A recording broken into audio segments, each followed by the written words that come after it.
Hello, fellow peasants. Welcome back for another poll results video. I seem to be having a lot of fun with these. It's a way to interact with you guys, get your opinions on things, give my opinion. Sometimes I agree, sometimes I disagree.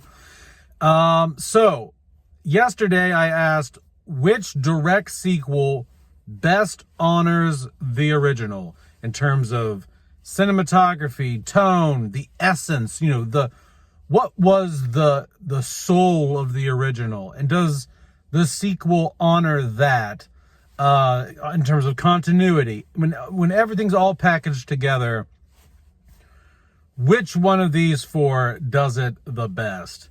Well, you guys said right here, Friday the 13th has 18%. Halloween 2 has 64%. Then A Nightmare on Elm Street 2 has 9%, and Scream 2 has 9%. So clearly, Halloween 2 ran away with the poll, okay? And this is going to be a controversial video because I'm gauging based on some of these polls and the videos I do and comments I get, kind of who my audience is and what they like, they don't like. And I didn't want this to be a poll about what you like. And maybe you didn't vote that way, but this was more of an objective type of thing. It wasn't so much like, what's your favorite movies? What's your favorite franchise? It was more of like, okay, let's sit down and analyze this shit. And I completely understand why people would say Halloween 2, okay? Dean Cundey, same cinematographer. John Carpenter wrote the script. John Carpenter scored the film. It's set the same night. I don't disagree. I really think that they really, really did an excellent job with Halloween 2. I really do. I mean, it is, especially because it's set the same night it's set the same night in 1978. So 3 years later, they had to go back and recreate the same tone, the feel. I mean, that's no easy task. But when all things are considered, I do think that Scream 2, even though it's only at 9% in the poll, honors the original the best and doesn't stray away from the original the most, okay? And I'll give you reasons for that. Halloween 2 comes in behind Scream 2 because of the brother-sister dynamic in 2. One of the key things about Halloween 1978 is that Michael has no motive. There's no understanding him. No one knows why he does what he does. It's aimless violence. There's no rhyme or reason to it.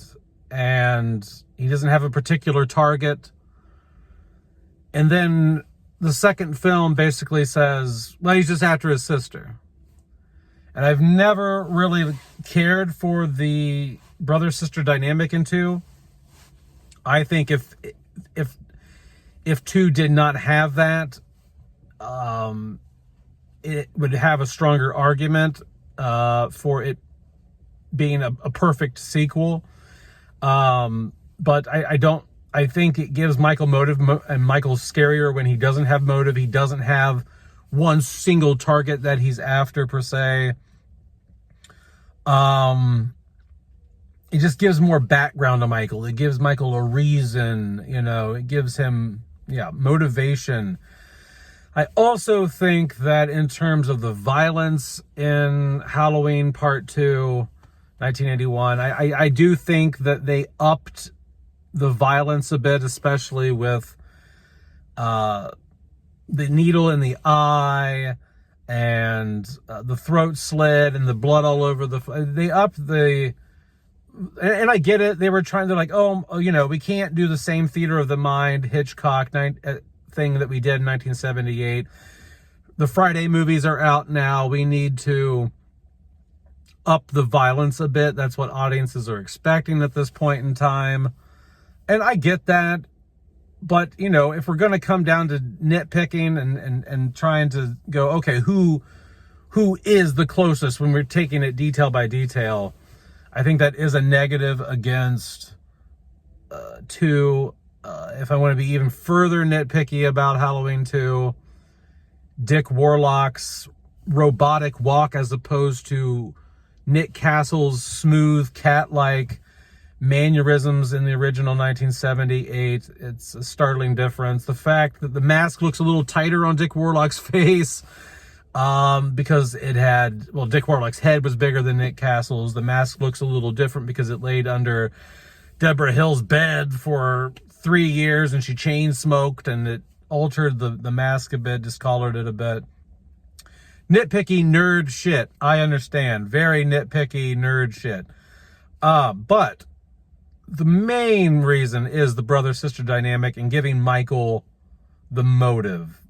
You know, Michael not having motive and not understanding him, and him having it being directionless violence, right? Like you think in 1978 he chooses Laurie Strode at random, you know, like not completely at random, but you know, she comes to the house to drop the keys off, and he's like, oh, her, okay, I'll follow her around.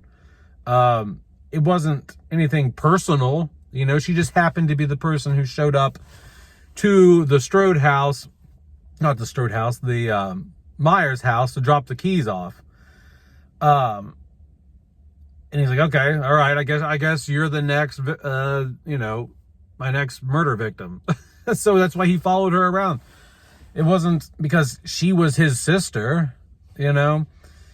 And so when I'm considering the other films, okay, well, Friday Part 2, you know, I think the production quality is better, but it does lack in, I mean, it's not set at the same camp.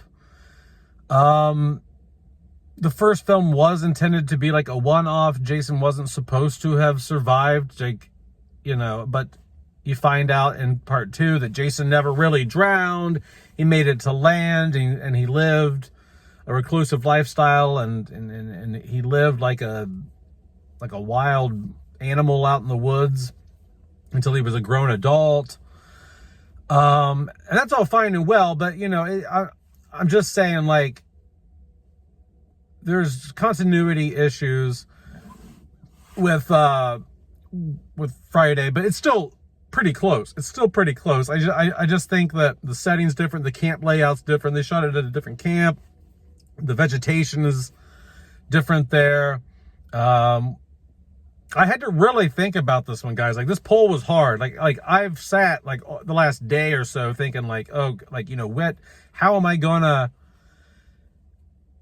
decipher which one actually is the best? I had to sit down and like really think, like, you know, what makes which one the closest. And, you know, Nightmare on Elm Street 2, I feel like, you know, lower production value.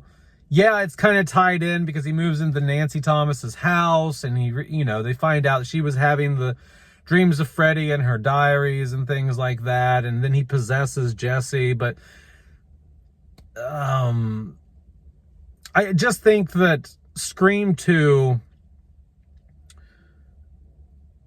all in all, when it's like, okay, like, it didn't stray from the original. The only real sin that Scream 2 makes when you're trying to compare it to the original is that it doesn't do anything new, right? Like, it doesn't do anything new.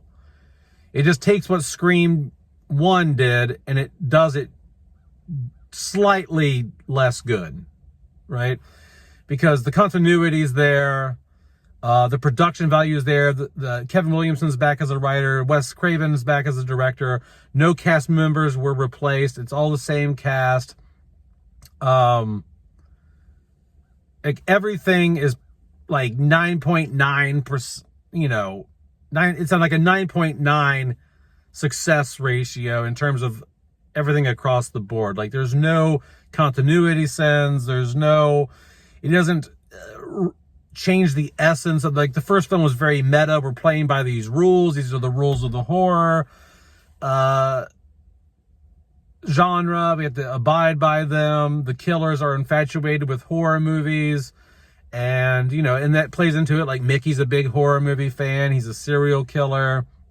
Billy's mom was just out for revenge. But, you know, it still plays into that meta life imitating art type of thing. And so I do think Scream 2 out of these four honors its original the best. I completely understand why you guys say Halloween 2. I completely get that, because it does feel like one continuous movie, aesthetically, looks wise, sound wise, the acting.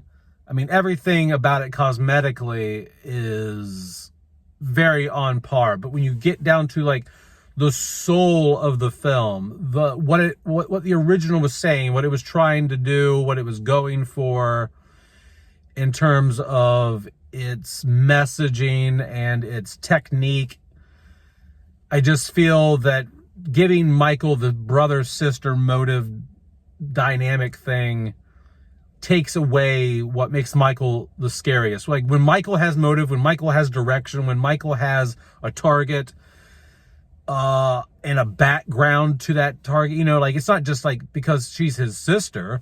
It's like, okay, well, what more? Like, why does he want to kill his sisters? And you have to explain why he wants to kill. Well, why the sisters? Why not the mom? Why not the parents? Why not anybody else in the family? Like, why not? Why is he wanting to kill? You know, so it's just, it leads to more explanation. It leads to more. It just leads to more shit. And I think it's just better that Michael is just a shark who's just eating anything in the ocean. You know what I mean? And two's gravest sin was giving Michael motive. So that's why I have to disagree. But I'm not going to lie to you guys, right? I mean, there's YouTubers who, they would see that 64% on Halloween 2 and go, damn, I really can't disagree with them. They're going to fucking hate me if I go against them. But I'm always going to give you guys my honest opinion, right? Like, at the end of the day, I got to give you my opinion. I can't kiss an audience's ass, you know? So, you know, and cater to a poll or what you guys like, really, you know? I gotta say it the way I feel it, man.